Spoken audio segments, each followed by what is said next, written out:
Pamela was signed by by Molson, Canadian Montreal style. And then she went to Baywatch, Playboy. She was discovered in BC. True story, right? True story. Absolutely true. Her start. BC Place. You got it. Did she fall in love with you because you were a star BC Lion player at the time? Never noticed me. Never even noticed me. But she went on to fame, and of course I went on to play for many years for the Lions. So. And you're still heavily involved with the BC Lions. First of all, tell me, Bobby Ackles, great man, sad loss.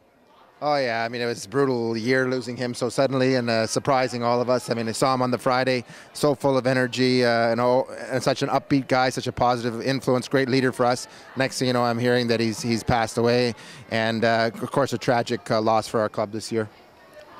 You recovered. You recovered.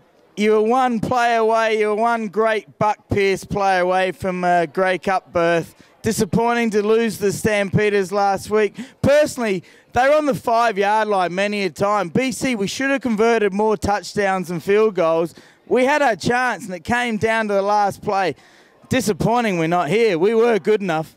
Yeah, I mean, it's tough when you watch a game like that where you had so many chances that we didn't turn into touchdowns. And watching the game, just a strange sense of foreshadowing that, boy, we can't keep them in this game. And sure enough, we did. We didn't finish what we started, and it ended up biting us in the end. Yeah. Say hello! Say hello! Yeah! Bonjour, this guy! Sure, molested by the Eskimos. This guy's got bigger boobs than I do. Oh, they raise them right in Edmonton, don't they? Anyway, those crocodiles seriously had the hots for you, mate. They totally, Anthony Parker. We're talking about Anthony Parker. But they totally wanted to take you home. Boy. Stud. Yeah. Jamie, stud. I got enough trouble pleasing the one I got. So anyway. Anyway, one of my friends in Calgary is Anthony Parker. Seahawk, Lion, Stampeder. He is a Lion. He is a Lion above the Stampeders. Tell me a little bit about Anthony Parker as a person and as a player. Well, we call him AP. My first year in the league, 1987, he was starting tailback for a guy by the name of Ray Krause. They were kind of my mentors because I started in the CFL as a fullback. And Anthony Parker was an awesome guy. Big man, about 215 pounds at the time. 7-foot high jumper, explosive. So yeah, he was a legitimate 7-foot high jumper, and just an awesome guy. Great team guy, great mentor for me as a young player, and a tremendous player. I think he hurt his knee and sort of ended his career prematurely. He had a bad knee, but was an awesome player for us, and I think he went on to play a little bit with Calgary as well. But let's talk about the 94 Grey Cup when Louis kicked the winning field goal. You must have played in that one. Tell us a bit about that one. Oh, yeah, of course, the dreaded Americans were in. We had Baltimore, and it was, the fear of the Grey Cup going south of the border. And, that was, I never forget the Canadian anthem being played at the, beginning of the game, and looking over at my roommate, Vic Stevenson, a crusty old 16-year veteran in the CFL, and, a tear rolling down his cheek. That was kind of pride and emotion that was around that game. And, of course, we came out with, all Canadian offensive line and the all Canadian defensive line and stuck it to Baltimore and beat them. And then 2000, I arrive in Calgary, hear the radio station saying, we're going to win the cup. We got Dickinson, whatever. I just sitting back going, you got to beat BC first.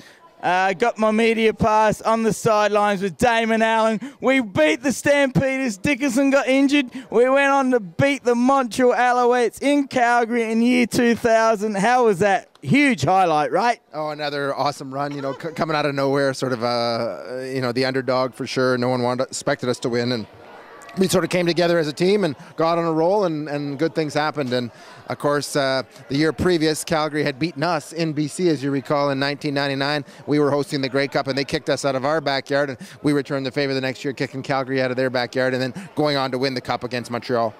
Ottawa, 0-4, lost. Winnipeg, 0-6-1.